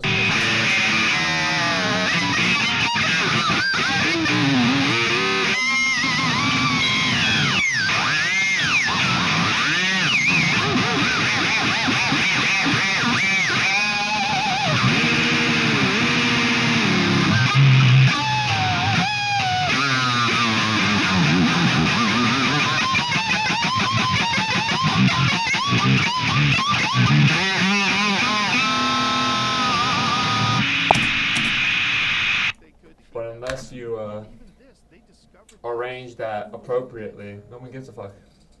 Yeah. Release the information until after the midterm. Alright, hold up, y'all. Everyone said this a million times with like the news. If that was flip-flopped, if it was, you know, Trump's kid, that would have been all over. It would have been like, this is the fate of our democracy, rest in the sons of the 100%, blah blah blah 100%. blah blah. And the blah, media blah. would have gone right along with it. Yeah, and it's like so obvious, and it sounds trite, but it's like, dude, why do And they? this is What's the incentive to be like, nah, fuck that guy, not that guy? It's like that kind of freaks me out. Dude, there's a bunch of us that are just unrepresented. It's the reasonable middle. The reasonable middle of the world. Unrepresented. You got radical left and radical right. You got people that are all in on the Republican Party and you should never get an abortion. You should be raped. You got wild shit on that.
for that.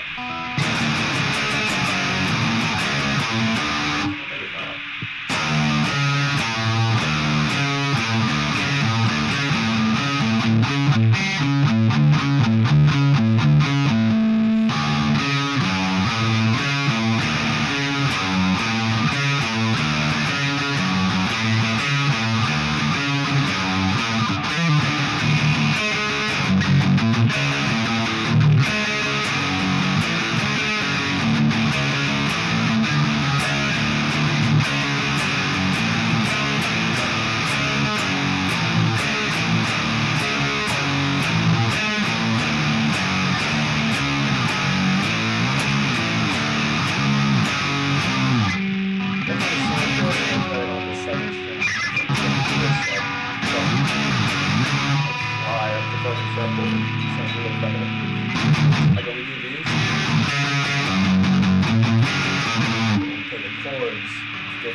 tricky about that. That I make it go in between a dominant shape and then the regular one. So it's like.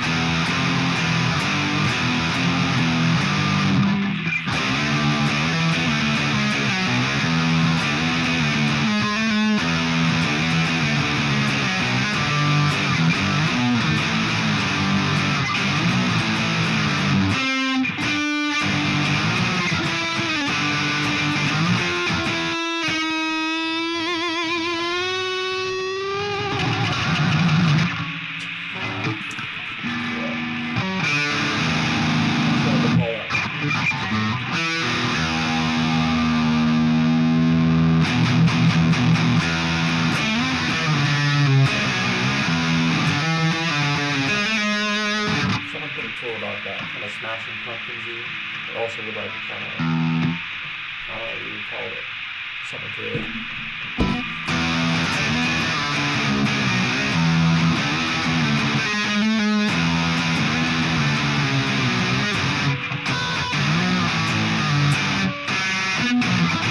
Now that's questionable. This thing is kind of a little one note.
Seconds, because I saw something that said like 1,000,000 seconds is 33 days, 1,000,000,000 seconds is like 30 something years, and then 1,000,000,000,000 seconds is like 30,000 years. So it'd be like 30,000 BC. And I was like 1,000,000,000 seconds. That's pretty interesting.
base it around those chords and stuff.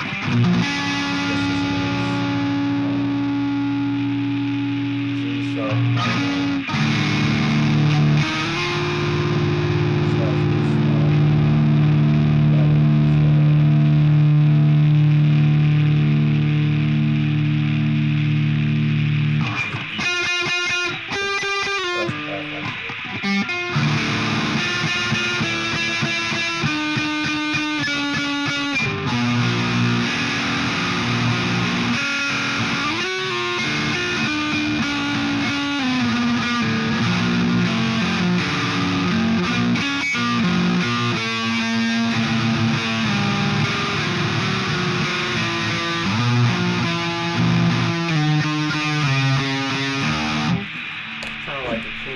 Imagine that being like an instrumental jam. Maybe close out a show with that. Something kind of haunting about that.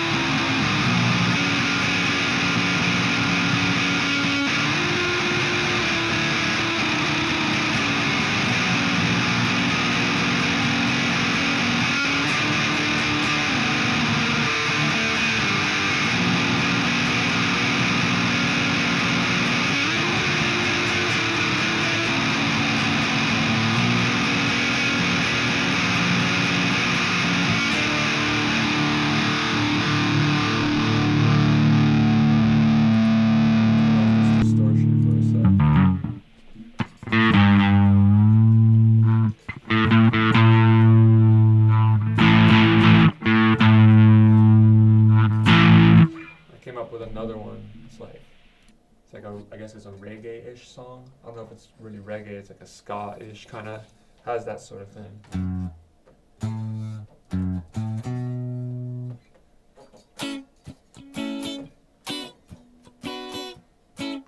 then there's like a bass line to it. It's like.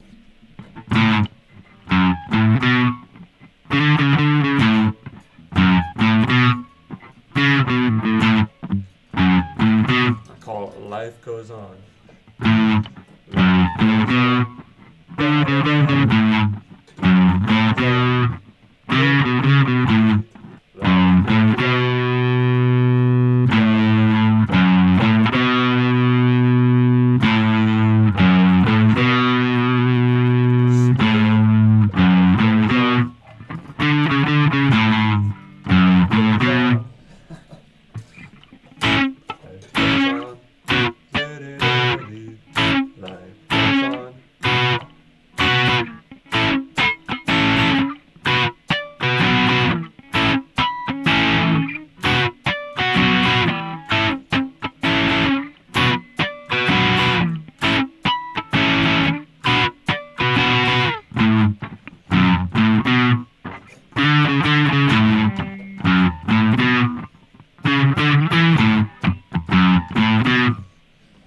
I think that one's pretty good.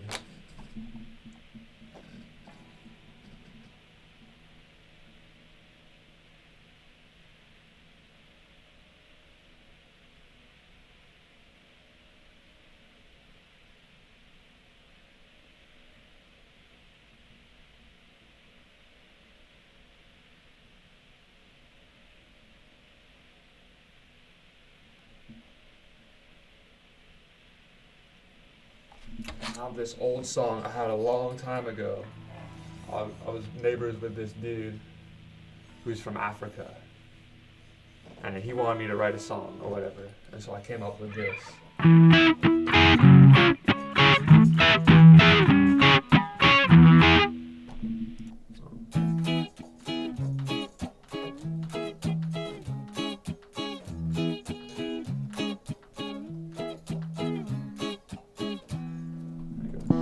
More you learn, the less you know. On your own, trying to find your home, but it's a long way to go. It's a long way to go.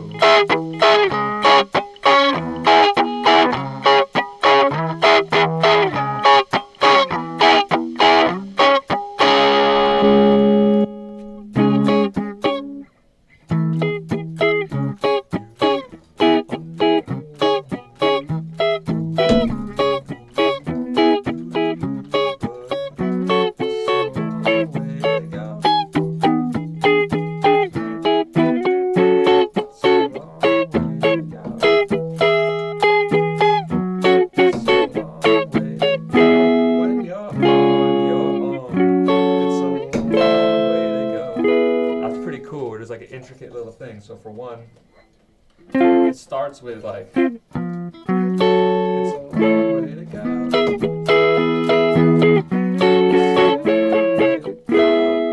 And then the third time around, it has a fourth chord. It's a long way to go. And it adds a new level. When you're on your own. It's a long, and then the second time away, it turns into a minor chord. It's a long way to go. So that's actually like pretty fucking complicated when you get down to it. Well, relatively. It's complicated on some level. It's more complicated than the average reggae song.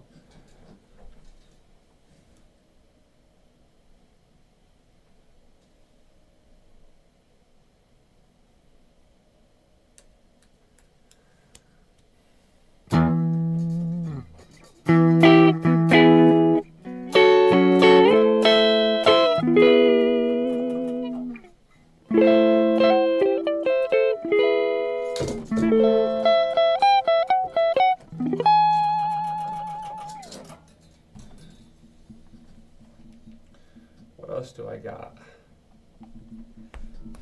I wrote like a pop punky sort of song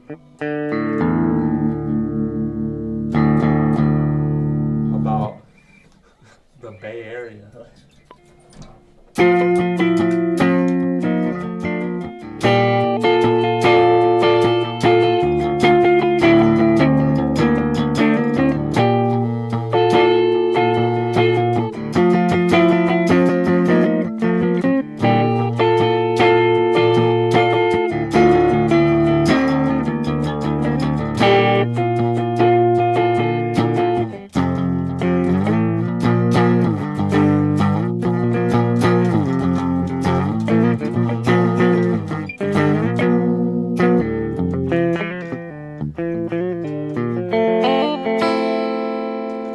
I got like another part to it. It's like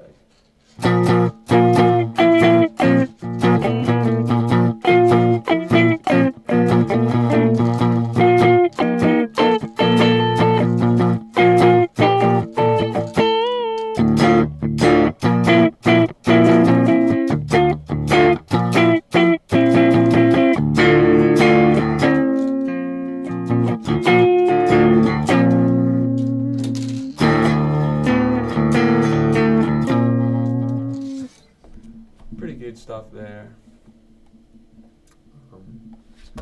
This one's, we were doing this earlier, Marshall. And really, I came up with that riff more recently, but this shit I've had like a long time because I was trying to like emulate Korn. I just put that at the end of it. Doesn't really sound like Korn, but that was my attempt to emulate Korn like when I was in high school or something. It's cool. It kind of breaks the scale. Like a chromaticism to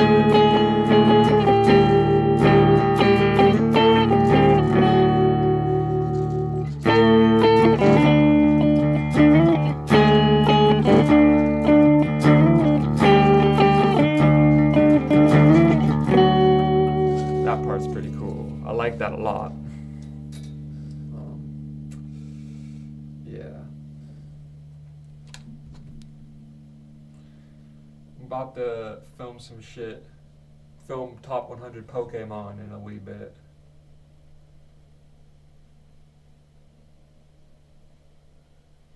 What other random songs do I got? I got this one. It's kind of like a folk song. Well, it's not really a folk song, but it has some folk songs too.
one of these peaks at one of these Rocky Mountains, like driving across the country.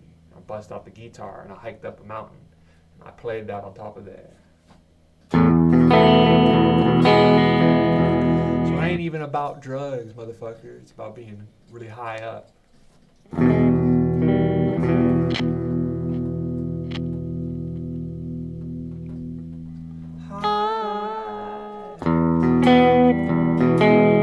If you want to misinterpret it, go ahead. Go listen to that while you're stoned. Whenever the album comes out.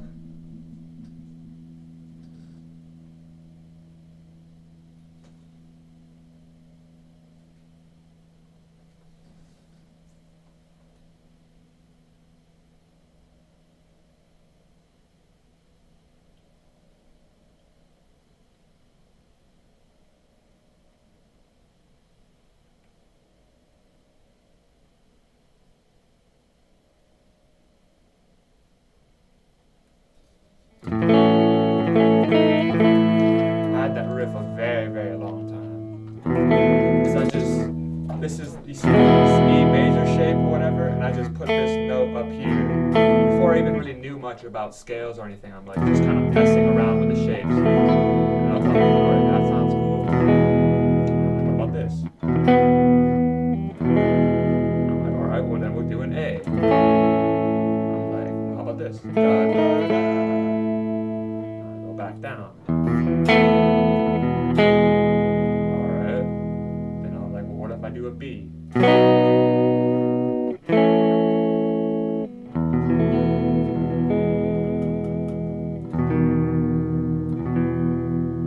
And that part, I added that way later because I just wanted to spice up this riff I had.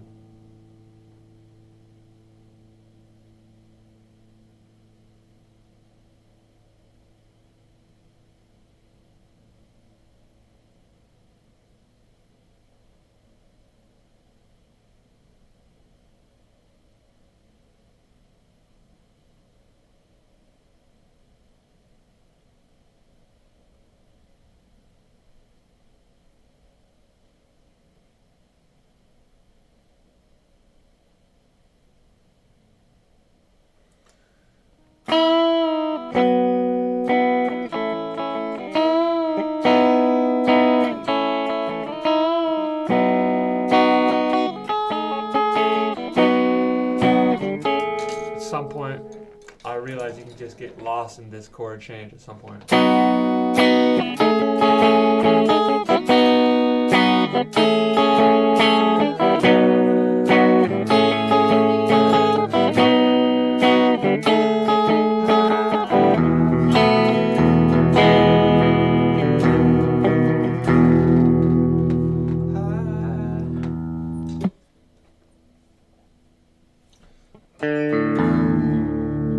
This is like one of the oldest songs I'd ever had. It goes something like this. I call it like roller coaster. It's like a roller coaster.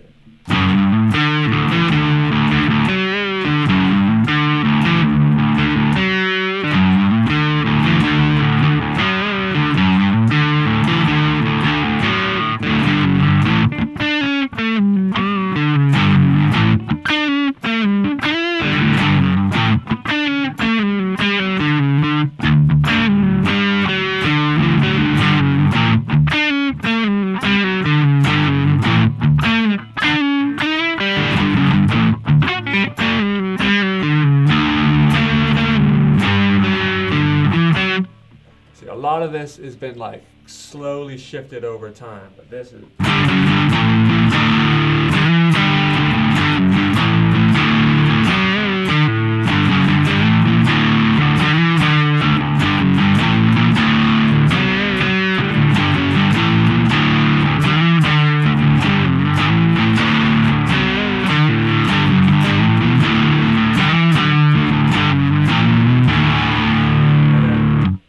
I noticed this switches into this. And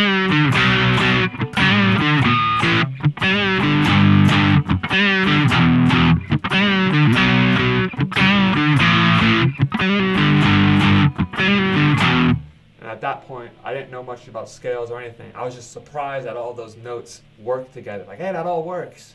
And I did this.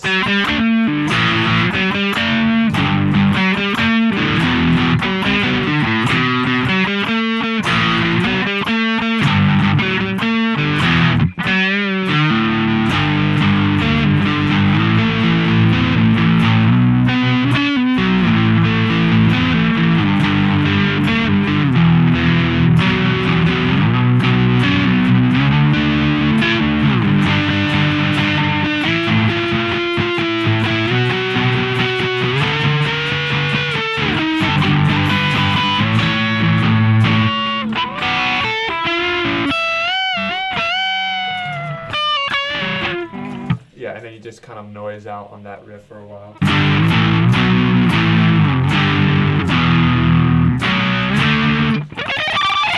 Just kind of build up the energy. I kind of know how that one goes. I got another one.